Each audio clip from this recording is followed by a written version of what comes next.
अब हम सीखेंगे कि कैसे हम एक्सेल में फॉर्मेटिंग करेंगे। अब बात करते हैं फॉर्मेटिंग की।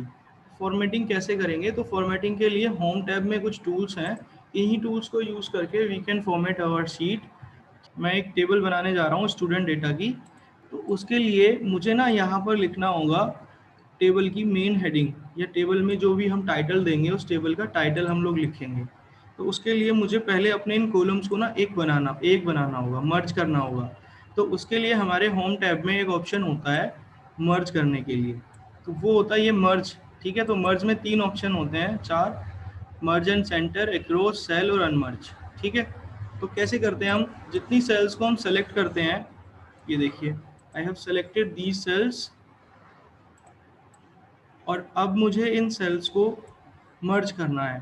तो I will click on this button and all these cells will be merge, और if you want to unmerge these cells, तो you will click on this unmerge. So now these cells will be merged और these cell will be unmerged. So मैंने इसको select किया, ये मर्ज हो गया, और यहाँ पर मैंने लिख दिया student details. Now you want to increase the font size of this, तो क्या करोगे? सेलेक्ट करो। Now here you can increase the font size. ये आप सब लोग यूज कर चुके हो पहले भी। और if you want to change the font style, so you can do so also from this option. Okay, और if you want to make it bold, underline, italic, ये आप सब ये कर चुके हो पहले से ही। चलिए, ये हो गई हमारी टेबल की मेन हेडिंग। उसके बाद हम लोग यहाँ पर अब बनाएंगे अपने टेबल में, सबसे पहले मैं यूज़ करता हूँ सीरियल नंबर। यस, उसके बाद हम लोग यूज़ करते हैं, मैं लेता हूँ एडमिशन नंबर, नेम,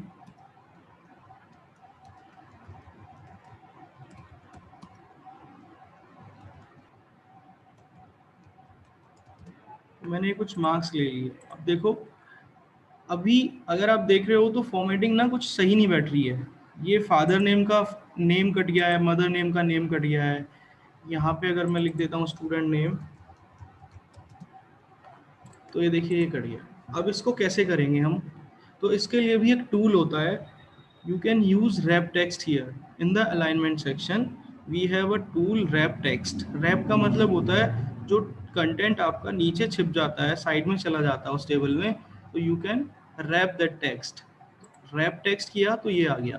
और एक तरीका ये भी होता है, आप अपनी सेल को बड़ा कर सकते हो, अपने कॉलम को थोड़ा सा बड़ा कर सकते हो। तो उसके लिए आपको क्या करना होता है, या तो आप इसको सेलेक्ट कीजिए कॉलम को, और यहाँ पर फॉर्मेट में जाइए, और फॉर्मेट में जाकर कॉलम विथ, देखिए हमेशा कॉलम की विथ बढ़ती है इस तरह से, और रो की हाइट बढ़ती है नीचे की तरफ को या ऊपर की तरफ को। तो कॉलम को आप विथ वाइज बढ़ाएंगे और रो को आप हाइट वाइज बढ़ाएंगे। तो you can increase the column width from here and row width from here also. By default column की जो विथ होती है वो आप देख सकते हो 8.43 होती है कॉलम की विथ बाय डिफॉल्ट, और रो की विथ जो होती है वो बाय डिफॉल्ट 15 होती है। वो आप यहाँ से चेक कर सकते हो, क्लिक करेंगे यहाँ पर and row height. So by default 15 होती है रो की हाइट, और कॉलम की विड्थ होती है 8.43। You can note down somewhere this point, ये इंपॉर्टेंट होता है बेटा। तो रो की हाइट आपसे कोई पूछेगा तो आप बताएंगे बाय डिफॉल्ट एक्सेल में रो की हाइट 15 होती है, एंड कॉलम की विड्थ जो होती है बाय डिफॉल्ट वो 8.43 होती है। So if you want to increase the row height and column width, तो you can do from this option, from format. और एक और इजी तरीका होता है, आप यहाँ से जाके कॉलम की विड्थ को इस तरह से भी इंक्रीज कर देते हैं। तो मैं हमेशा इसी को यूज़ करता हूँ, अकॉर्डिंगली हम लोग यूज़ कर सकते हैं। या फिर आप डबल क्लिक भी यहाँ पर जैसे ही करोगे तो वो ऑटोमेटिक जितनी कॉलम को रिक्वायरमेंट होगी उतना ही बड़ा अपने आप को वो कर लेगा, जैसे ही आप यहाँ पर डबल क्लिक करोगे। So I will use this option, ये इजी होते हैं और फास्ट होते हैं। अब ये मेरे को लग रहा है कि हाँ ये ठीक अब कॉलम में आ गए हैं, बट अभी अगर आप देख रहे हो यहाँ पर, अगर मैं इसको अब बॉर्डर कर देता हूँ, ठीक है, अभी ये थोड़ा लाइट बॉर्डर है, जो मेरी सेल्स दिख रही हैं वो भी लाइट बॉर्डर सेल्स हैं। अगर मैं इसका बॉर्डर बनाऊंगा तो यहाँ पर एक ऑप्शन होता है बॉर्डर के लिए। तो बॉर्डर देखिए काफ़ी सारी तरह के होते हैं, बॉटम बॉर्डर, टॉप बॉर्डर, अलग अलग तरह से यूज कर सकते हो आप। और ये होता है ऑल बॉर्डर, इस तरह से। अगर आपको लाइन बॉर्डर की जो लाइन है उसकी स्टाइल चेंज करनी है, so you can change line style of border from here. और if you want to change the colour of border line, तो आप उसको भी चेंज कर सकते हो लाइन कलर यहाँ से। तो मैं यूज़ करूँगा ब्लैक ही, जो बाय डिफ़ॉल्ट होता है। All border, so now you can see अभी सारे में बॉर्डर आ गया अलग के। बट अभी अगर आप देखोगे इस फॉर्मेटिंग में, इस फॉर्मेट को अगर आप देख रहे हो, तो यहाँ पर हिंदी, इंग्लिश, मैथ, साइंस जो सब्जेक्ट आए हैं उसके सामने एक कॉलम खाली रह जाएगा। तो मुझे यहाँ से एंट्री करनी पड़ेगी और ऊपर ये कॉलम खाली दिखेगा। तो इसके लिए हम क्या करेंगे, हम पहले इस मार्क्स वाले कॉलम को इन सभी को मर्ज कर देंगे। So these will be merge. और फिर हम इनको भी दो दो कॉलम को मर्ज कर देंगे, दो दो रोज को। ये देखिए, इनको मैं मर्ज कर रहा हूँ, ये मर्ज हो गए। अभी ये सेंटर में नहीं है, आप देख रहे हो ये सेंटर में नहीं है, तो आप इनको सभी को सेलेक्ट करो and you will use these two buttons. तो ये दोनों बटन जब आप यूज करोगे तो आपका सारा content automatically will be in the centre of the cell. अगर if you want to make move this right, तो ये दोनों बटन यूज करो। ये दोनों बटन राइट के लिए यूज करेंगे, बॉटम के लिए यूज करेंगे। तो इस तरह से ये हमारे कुछ टूल्स हैं फॉर्मेटिंग करने के लिए एक्सेल शीट को। सर आपने जो सबसे ऊपर हेडिंग लिख रखी है स्टूडेंट डिटेल्स, ये सिर्फ 2 रोज में आ रहा है। अगर हमें इसे एक ही रो में करना है तो क्या करेंगे? पहले इसको अनमर्ज करो, ये अनमर्ज हो गया। फिर उसके बाद ये हमने फर्स्ट सेल में आ गया। अब आप एक ही रो में लिखना है तो एक रो को सेलेक्ट करो कंप्लीट को और उसको मर्ज कर दो। अब ये बड़ा है इसका साइज, तो आप इस रो को इस तरह से हाइट बढ़ा दो, ये एक रो में आ जाएगा। अब ये एक रो एक्स्ट्रा आ गई यहाँ पर। Now you want to delete this row, तो सेलेक्ट करो इस रो को कंप्लीट, राइट क्लिक करो और डिलीट कर दो। So now this row will be deleted.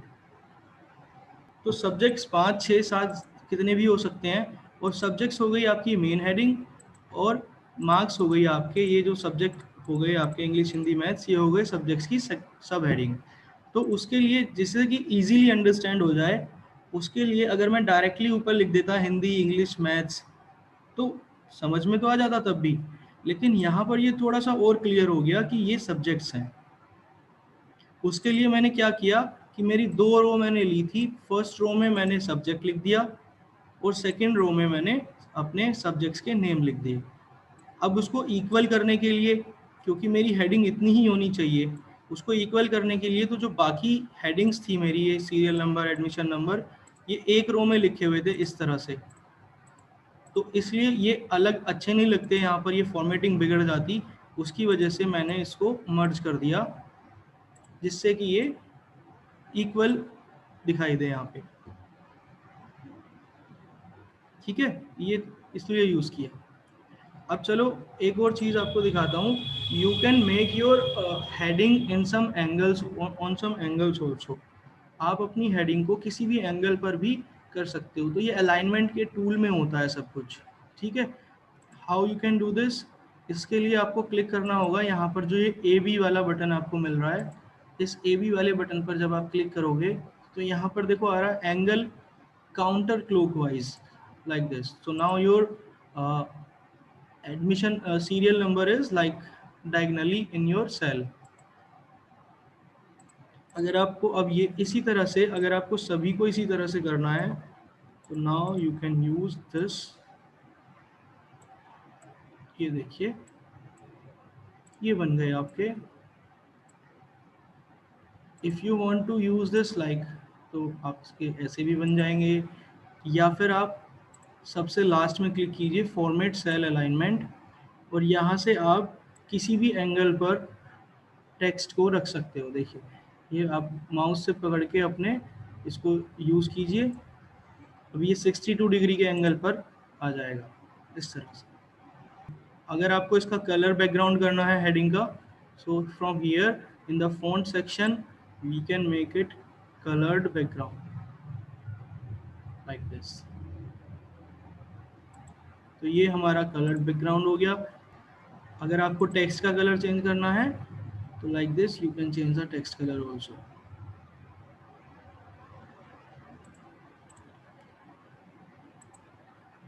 ये सब आपके ऊपर है, आपको किस तरह से अपनी शीट को डिजाइन करना है।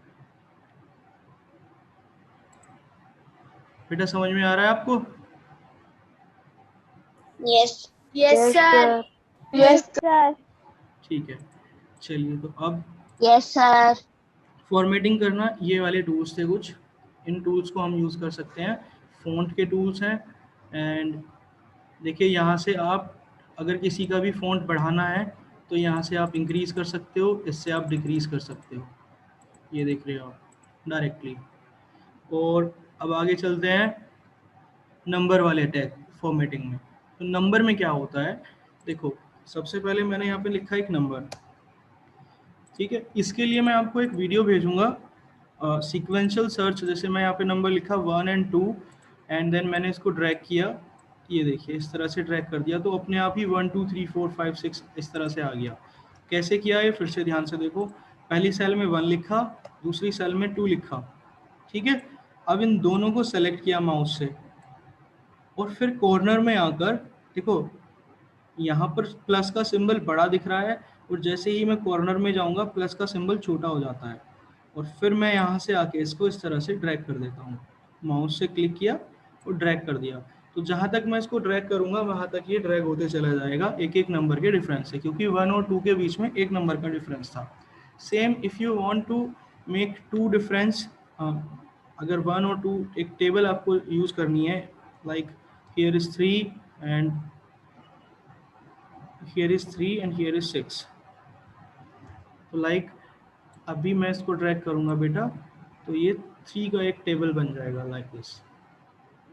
तो इसके लिए मैंने एक वीडियो आपके लिए बनाई हुई है, ये sequential search how to automatically fill sequential data in Excel. बहुत सारी तरह का सीक्वेंशियल डाटा होता है, आप लाइक यहाँ पर ऐसे भी कर सकते हो, आपने लिखा Sunday and when you drag this, जब आप इसको ड्रैग करेंगे तो ये देखो, अगर आप यहाँ लिखोगे SUN सन,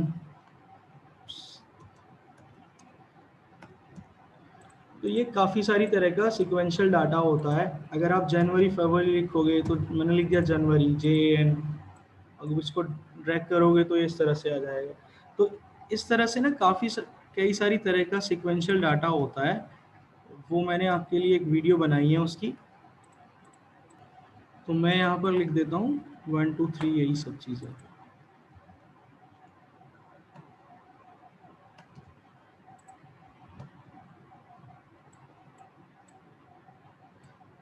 अब देखो, अभी जो 1 आ रहा है वो सिंपल एक नंबर आ रहा है क्योंकि ये जर्नल है। अभी अगर मैं इसको नंबर कर दूं फॉर्मेटिंग में जाके और इसको नंबर कर दूं तो ये 1.0 आ गया, देखिए, ठीक है। अगर मैं इसको करेंसी कर दूंगा तो इसके सामने कोई करेंसी का सिंबल लग के आ जाएगा।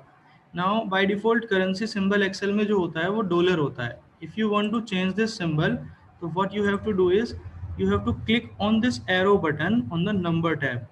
जब इस पर क्लिक करेंगे आप तो यहाँ पर आप आ जाएंगे करेंसी में। करेंसी में आपको सिंबल में ऑप्शन मिलेगा, यहाँ से आप जाके सर्च कर सकते हो बेटा आपकी कंट्री का करेंसी सिंबल। तो हम लोग इंडिया में हैं और हमारी करेंसी सिंबल हमें मिल जाएगा इसमें रुपीज़। ये देखिए ये आ गया अलग अलग, ठीक है, बंगाली इंडिया, इंग्लिश इंडिया, तो we will use English India. And then आप यहाँ से डेसिमल पॉइंट भी सेलेक्ट कर सकते हो कि आपके पॉइंट के बाद कितने नंबर्स तक आए। तो 2 अभी आ रहे हैं तो इसलिए 1.00 दिख रहा है। अगर आप इसको 1 कर देंगे तो 1.0 आ जाएगा। तो ये देखिए, तो ये करेंसी सिंबल यूज़ किया, यहाँ से करेंसी आ गई। इसी तरह से if you will use accounting तो अकाउंटिंग में करेंसी भी आ जाएगी और नंबर की तरह से भी आ जाएगा वो। इसी तरह से शॉर्ट डेट, तो डेट में ये आ गया क्योंकि मैंने 1 लिखा था। अब ये आपके लिए समझना बहुत ज़रूरी है क्योंकि मैंने 1 लिखा था और 1 को उसने चेंज कर दिया 1900। तो जो एक्सेल में बाय डिफ़ॉल्ट डेट होती है ना वो स्टार्ट होती है 1 जनवरी 1900 से लेके। If you want to insert a cell और insert a column in your Excel, तो कैसे इंसर्ट करते हो आप? ध्यान रखना, जो मैं बताने जा रहा हूँ वो बहुत इंपॉर्टेंट है। जब भी एक्सेल में कोई कॉलम इंसर्ट होता है, तो जहां हम होते हैं, now I am in the H column, मैं एच कॉलम में हूँ, तो अगर मुझे कोई कॉलम इंसर्ट करना है एक्सेल में, तो वो हमेशा ऊपर की तरफ या लेफ्ट साइड में इंसर्ट होता है। जहां मैं हूँ उससे पहले इंसर्ट होगा अगर मुझे एक नया कॉलम इंसर्ट करना है। अगर मुझे रो इंसर्ट करनी है तो मैं 5th रो में हूँ, तो वो हमेशा ऊपर की तरफ इंसर्ट होगी, यानी कि यहाँ पे इंसर्ट होगी 1900, या मैं इसको 1 कर देता हूँ, 1 और 2 के बीच में इंसर्ट होगी, क्योंकि मैं अभी 5 सेल में रो में हूँ, 5 रो में हूँ, तो 1 और 2 के बीच में इंसर्ट हो जाएगी। कैसे होगी देखो, करके दिखाते हैं। सबसे पहले कॉलम इंसर्ट करते हैं। मैं यहाँ पर हूँ अभी जी कॉलम में, तो जी से पहले एक कॉलम इंसर्ट होगा यहाँ पे हमेशा। इंसर्ट में जाइए, insert cell, insert sheet row, insert sheet column. तो now I want to insert a column, तो click on the insert sheet column. तो ये देखिए जी से पहले कहाँ पे था मैं, जी इसमें था ना, फिर से दिखाता हूँ, मैं हिंदी वाले कॉलम में हूँ, ये है हिंदी वाला कॉलम, तो हिंदी से पहले ही इंसर्ट होगा। देखो ये देखो, हिंदी से पहले आ गया एक खाली कॉलम। अगर मुझे रो इंसर्ट करनी है, तो अभी मैं हिंदी वाली इस वाली रो में हूँ, 2 वाली रो में, ये देखो जिसमें 2 लिखा हुआ है मैंने, इस वाली रो में हूँ मैं, तो ये हमेशा इसके ऊपर इंसर्ट होगी रो। तो क्लिक किया मैंने इंसर्ट शीट रो, तो ये देखिए 1 और 2 के बीच में एक रो इंसर्ट हो गई। If you want to delete complete row और कंप्लीट कॉलम, तो आप सेलेक्ट करो और राइट क्लिक करके डिलीट कर दो। इसी तरह से इसको भी राइट क्लिक करके डिलीट कर दो।